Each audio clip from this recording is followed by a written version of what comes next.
When we look at the Bible, time and time again, it talks about how important it is for us to work together. How important it is for the church to operate on one accord. Now, one of the best examples and one of the most used examples in the Bible is that we are called the body of Christ. And some of us are hands, some of us are feet, some of us are lungs, some of us are kidneys, or each of us has a role within the body. But if we are not working together, if we are not on one accord, then the body does not function to its full potential. And you could use that with almost any example. There's this team that not a lot of people may have been familiar with. I think they're called the Royals or something like that. I think they play baseball, and from what I hear, they're involved in this sort of important series that's coming up. The thing about the Royals, though, is that they didn't do it the way that most teams do it. The Royals did not hit a lot of home runs this year. The Royals did what we call small ball. And the difference between small ball and the long ball is that when you play small ball, you have to play team baseball. It is impossible to win if you're not playing team baseball. Now, when you have a team that has 2 or 3 good home run hitters, you don't necessarily have to play team baseball, and you might not have to play a lot of defense. But the Royals had to do both. They had to play team baseball and they had to play defense, and which means they had to operate as a team. And because they do that, they were able to play more efficiently. And it's the same with us as Christians. Now, an example that I saw that I really liked was given by Max Lucado, the great writer of devotions, Max Lucado. And he preached a sermon, I want to say, if it wasn't 20 years ago, it was pretty close to 20 years ago, where he likened the church to a ship. Now, of course, being in the Navy, that example sort of attracted my attention. And the reason that example applies to us as Christians is because when I was in boot camp and when I was in training, one of the first things we learned is that the ship itself is only a piece of equipment. A very expensive piece of equipment, but a piece of equipment just the same. And how efficient that ship operates depends on the crew. So you can take one crew and put it on that ship, and it doesn't operate efficiently at all. You take that crew off and put another crew on, and all of a sudden, the ship is operating at optimum efficiency. What's different? The equipment is the same. What was different is the crew.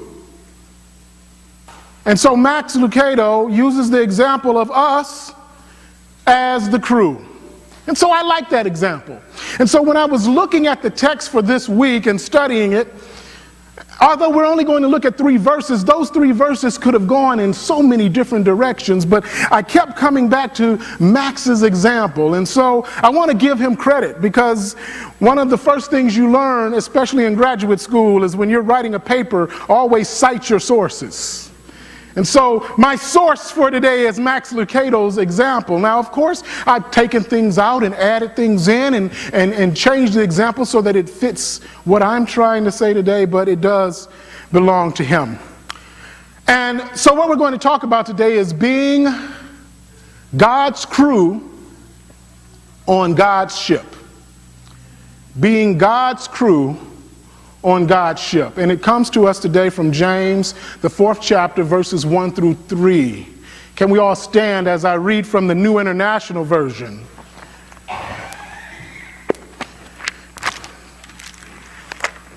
Being God's crew on God's ship. James 4, 1 through 3, and it reads, "What causes fights and quarrels among you? Don't they come from your desire that battles within you? You want something, but you don't get it, so you kill and covet, but you cannot have what you want. You quarrel and you fight. You do not have because you do not ask God. When you ask, you do not receive because you ask with wrong motives, that you may spend what you get on your pleasures. May the Lord add a blessing to the reading and hearing of his most holy word. You may be seated. So when I looked at Max's example, again, he used the example of the church as God's vessel. Now, this ship that we serve on, that we crew, this is not a Carnival cruise line. This is not Royal Caribbean. It's not Disney Cruises. No, this is a battleship. It's a warship, but not even a battleship. We're not talking about World War II technology, USS Iowa or North Carolina or the Missouri. No, we're talking about something more modern. And the best example would be an Arleigh Burke destroyer. What is that? Well, that is an Arleigh Burke destroyer right there. And next to an aircraft carrier, that is arguably the most powerful ship that sails on the seas today. It hunts submarines. It gives support to ground troops. It can shoot down missiles. It can fire missiles. It is a very powerful piece of equipment. So when we're talking about the ship that we serve on, when we're talking about God's ship, we're not talking about a leisure liner. We're talking about a warship. So we could say that we're serving on God's Arleigh Burke guided missile destroyer. And all of us have a different job. Some of us, our job is to throw lifelines out to those who are drowning in a sea of despair. They're drowning in a sea of sin. Some of us are called to make sure that the crew itself is well taken care of. But all of us have an important role. And how well the ship operates, how well the church operates, depends on how we as the crew operate. If we work together, if we are efficient, then the ship sails efficiently. If we don't, then the ship does not nearly operate at the capacity that it could. Now, even though each of us has different jobs, we are the same in this way. At some point, we accepted the grace of God. We accepted his call to be a member of the crew. And so now here we are. We don't worry about the ship sinking because this ship is unsinkable. We don't worry about losing the battle, although the battle that we fight is fierce and the enemy is determined. We don't worry about losing the battle because we know that the captain that we serve has never lost a battle. We know that the captain that we serve has built a ship that is unsinkable. So what do we worry about? Because there are some things to be concerned about. You see, although the ship is unsinkable, although the battle is not one that the captain can lose, there is disharmony. There is disunity. There is conflict within the crew. You have some crew members, they're standing there and they're looking at their jobs, they're looking at what God has called them to do, they're looking at the assignment the captain has given them, and they say, I don't want that assignment. This person has a better assignment, let me do their assignment. We have some that are standing on the deck and they have glasses and they're looking at what is happening off of the ship, and they say, wow, you know what? It seems like a lot of stuff is better off of the ship than on. And so they covet those things. You have one group of sailors that has been assigned a specific space to live, and they're living there, but they're looking over on the other side of the ship and they're saying, I don't want to live here, I want to live over here. As we're walking along the ship, we find that one group of sailors has been assigned the duty of putting together a celebration. And rather than focusing on the reason for the celebration, rather than focusing on the goal, as we walk by, what do we hear? We hear them arguing over the menu. Another group, they have this really nice space in which they greet God the captain, and they fellowship with each other, and they pray and they worship and they do all of these things for the captain. And rather than focus on the wonderful things that happen in that space as they're remodeling it, we hear them arguing about the color of the carpet. We hear them arguing about what color the paint on the walls should be. Yes, there is conflict and disharmony within the crew, and because of that, we are not operating at peak efficiency. Many of us, when we accepted our role, we came onto the ship, and you know what we expected?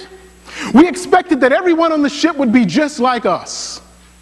And all of a sudden, we see all of these different uniforms. Some people are wearing a well-pressed uniform. Some people are wearing not so well-pressed a uniform. Some people are very clean and even and all of that. Others have these strange markings all over their body and these strange pieces of jewelry in places that you wouldn't expect to see jewelry. And we walk up to them and we ask them, "Why do you look like that?" And they look at us and say, "I was going to ask you the same thing." There's one group that believes that it gets up every morning and it studies because it believes that study is extremely important. And they believe in discipline, strict discipline. And they walk around and they have these very stern looks on their face. And because of that, this particular group of sailors can always be found in the stern of the ship. Then there's another group that believes in praying, but when you pray, you've got to do it the right way. So they say when you pray, you must bow. You must always be on your knees. Head must be bowed down. And for that particular reason, this particular group is always found in the bow of the ship. There is another group that they believe that it is absolutely necessary to study the schematics, to study the technical manual of the captain. And so they study it and they say, what is important is what I know.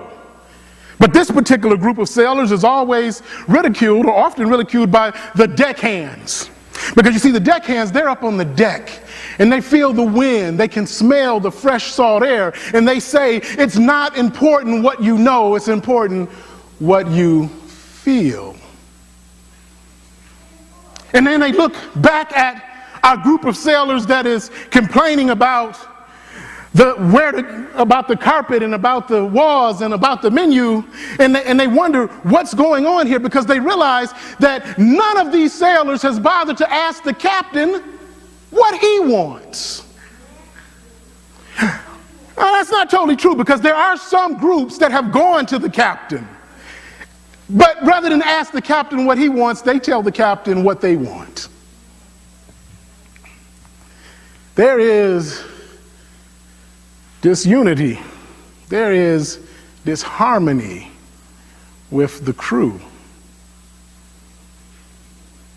There are some on the crew, almost all agree that at least weekly, they should meet and celebrate the captain. They should look at his written orders and study them. But there's even disagreement on how that could do. Some people say that it should be done loudly and with great celebration. Others say that it should be soft and quiet.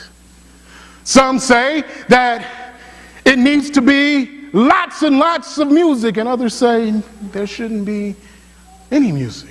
Some say that the officers that are on the ship, they should wear robes. Others say that the officers should dress like everyone else, and then some say there shouldn't be any officers at all. Some say, I have to celebrate to meditate. Others say I have to meditate to celebrate. And all of this leads to this unity. It is so bad that there is fighting on the very ship. Rather than doing the job, rather than working and making sure that the ship sails smoothly, God's crew is fighting with each other. And that is a tragedy, because this is what is happening. There are people who are out in the sea that surrounds us. It is a sea of despair. It is a sea of sin. It is choppy. It is rough. And people on the deck are throwing them lifelines and saying, get on the ship. And they're saying, I'm not getting on that ship. You see how they're acting? You see how they're fighting? I'll take my chances here. There are literally people who are drowning in the sea of sin, but they would rather stay there than get on the ship because of what they see.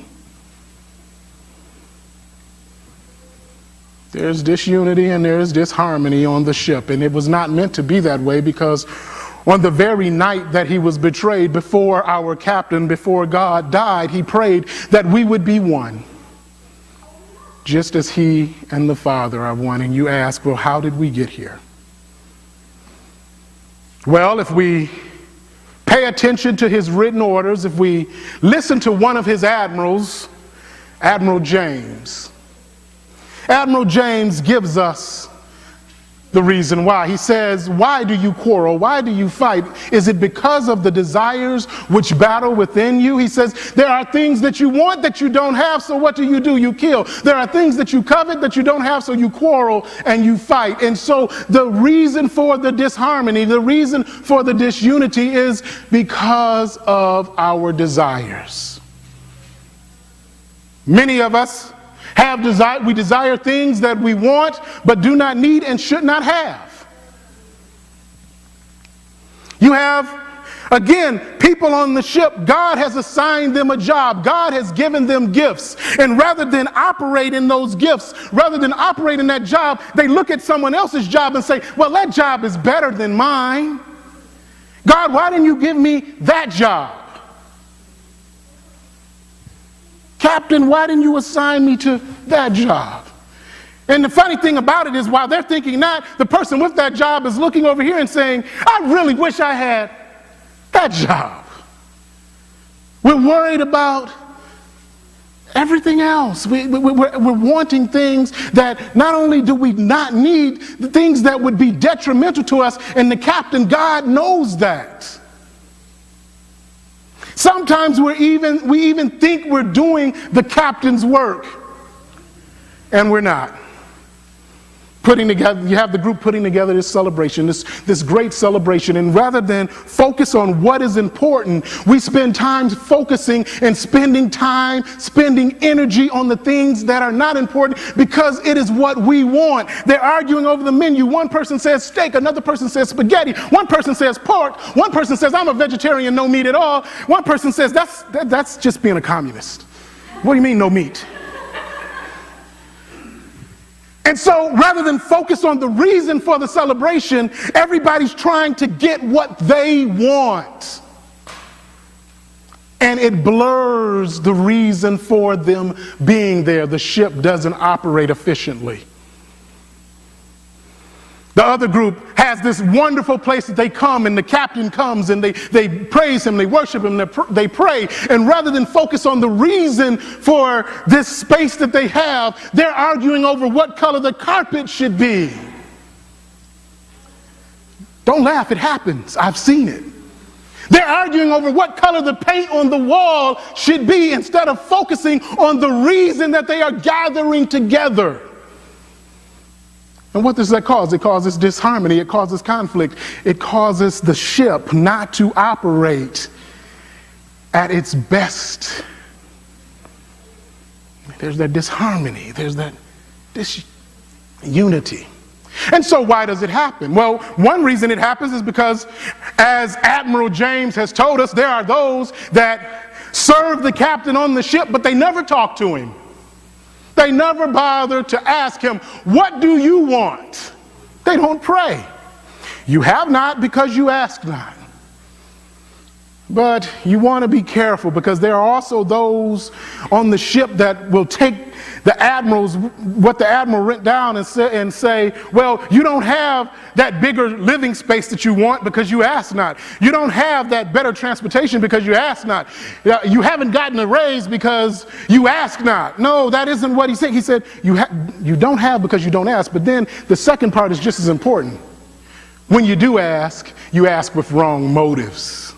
See, what's even more important than not going to the captain and saying, what is it that you want, is going to him and saying, this is what I want. This is what is best for me. I don't care what's happening around me. I want the bigger living space. I want the nicer transportation. I want the better job. I. But It's not about I, it's about us. And more important than being about us, it's about the captain. It's about him and what he has for us to do. And so what is the cost? What is the price that we are paying for being an inefficient vessel? The price that we are paying is that we damage our witness. People are drowning in this sea of despair. They're looking at this ship that could be a ship of light, that could be a ship of hope, that could be a ship of mercy, and they look on the deck, and rather than seeing efficient sailors, efficient crewmen working together, they see fights, and they say, you know what? I might be safer out here. I might be safer right where I am. I'm not getting on that ship. The thing that we have to understand is that this is a serious matter. It is a matter of life and death, because there are some people that will stay in that sea of despair and they will literally drown. And the hope was not that far away. That's how important it is. There are people that are important in our lives.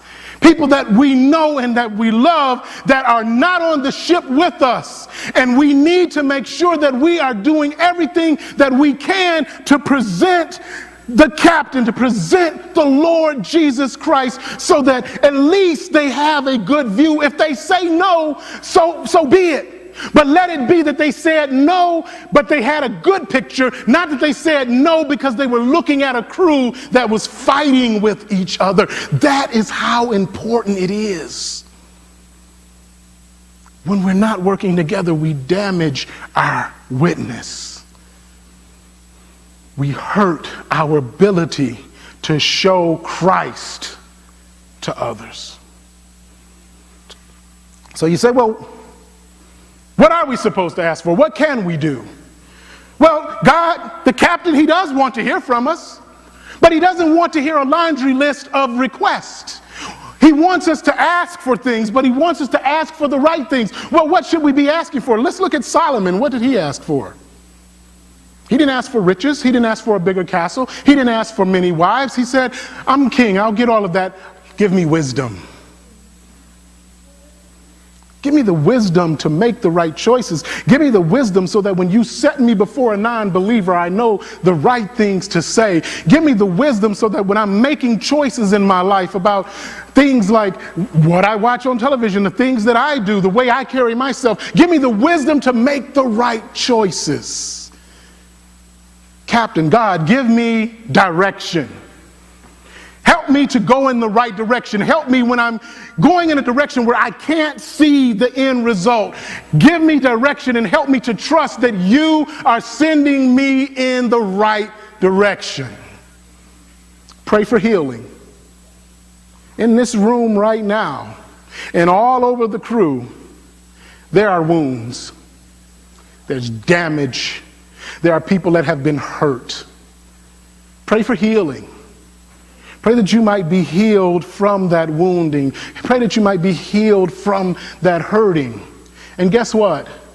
Just like you have been wounded, just like you have been hurt, everyone in here, everyone that serves on the crew has wounded and has hurt someone else. Pray for healing. Pray that that relationship might be healed. Pray that that wound might be healed. Pray that wounding does not cause that person to want to turn away from being a member of the crew. Pray for healing. Pray for unity. Pray that the crew might work together on this great vessel, this great Arleigh Burke destroyer of God that sails through these seas of despair. Pray that we might be more efficient. Pray that we might be good representatives of the captain of the God that we serve. Pray for unity. And in order to do that, that means that sometimes we as individuals don't get what we want. Sometimes that means that we as individuals have to compromise. Sometimes that means that though you might have wanted the red carpet, you go with the white because that's what everybody else wanted. Sometimes that means that while you may have wanted steak and potatoes, you go with a vegetable medley for that particular meal because that's what everyone else wants. It isn't about us. It's about the kingdom. It's about the ship that we're on. It's about the one whom we serve. That's what it's about. And if we go in that route, what we'll find is we'll look back as we sail along. We'll look back at where we've been and we'll realize that some of those things that we wanted were so trivial. We'll realize and we'll look back and we'll see this one particular thing that we wanted and we'll realize, oh God, I'm glad you didn't give me that. I remember being in high school and Gladys Cantor, she was pretty, man, oh man, she was, whew, even thinking about it today. And I just wanted Gladys Cantor to be my girlfriend. I wanted to be her boyfriend. I went back for my 20-year reunion and I saw Gladys. And I heard some of the things that Gladys was into. And I was like, oh God, thank you for not giving me what I want. Don't get me wrong, she still looked awesome, but let's just say life has led her in a direction that I, with where God has sent me, didn't need to be going. So we have to trust. We have to trust God. Yeah, it's just like I can say this now, it's just like our kids. Sometimes they want something. Sometimes they want something, like they may be 2 and they want scissors. And you could give them the scissors, but that's not what's best for them. So what we have to do is we have to trust that the captain, that God knows what's best for his crew. And although we may want it at that moment, when we sail along further, we look back and we say, oh God, thank you. I thought I wanted that. And you did at that moment. Sometimes it means that we have to sacrifice for someone else. But through that sacrifice, they are able to see the Spirit of God in us. And rather than sinking in that sea of despair, what do? They get on the boat too. We just have to remember all of that. And you want to know the wonderful thing about the unity, the wonderful thing about as we serve in this crew on God's ship, the wonderful thing is that if we serve correctly and we keep throwing out those lifelines, people are going to come on board. And the wonderful thing is it never gets too crowded.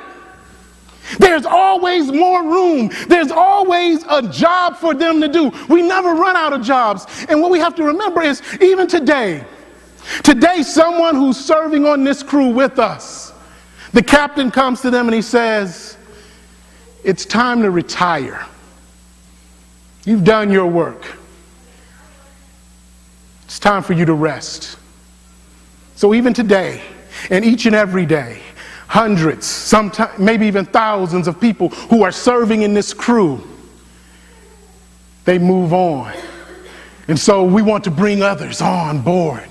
And it doesn't matter. Don't ever worry about bringing too many people on board. It will always be room. There will always be space. There will always be a job for them to do. And that is the blessing of coming together and serving as one crew. We might be in different compartments. We might be in different buildings. We might be in different areas. We have different giftings and different jobs, but we all come together to make sure that God's ship sails smoothly. You say, well, but what if everybody doesn't do that? Well, we can't worry about everybody. We can only worry about us.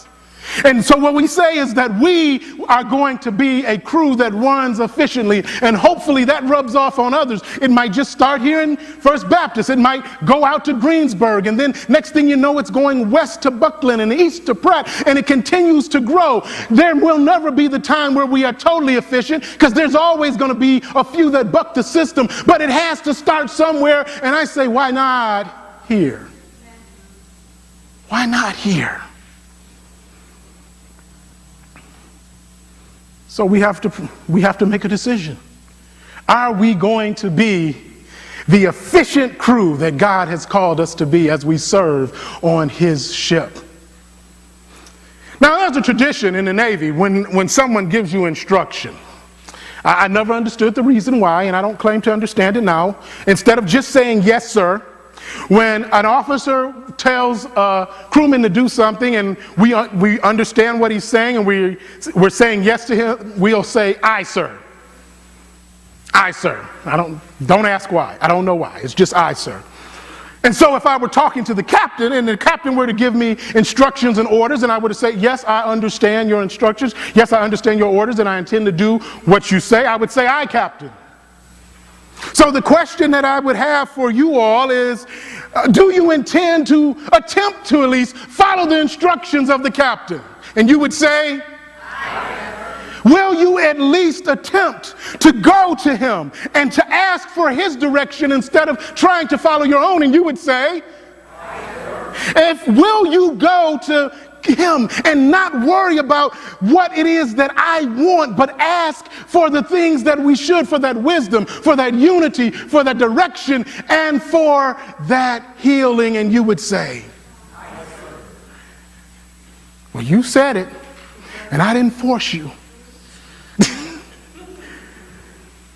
So our call, our desire, our need, as we follow the orders, the written orders that have been given to us, that have come down through that great and sometimes very blunt admiral named James, are to not focus so much on self, but to focus on being a good crew as we sail on God's ship. And we all said, aye, Captain.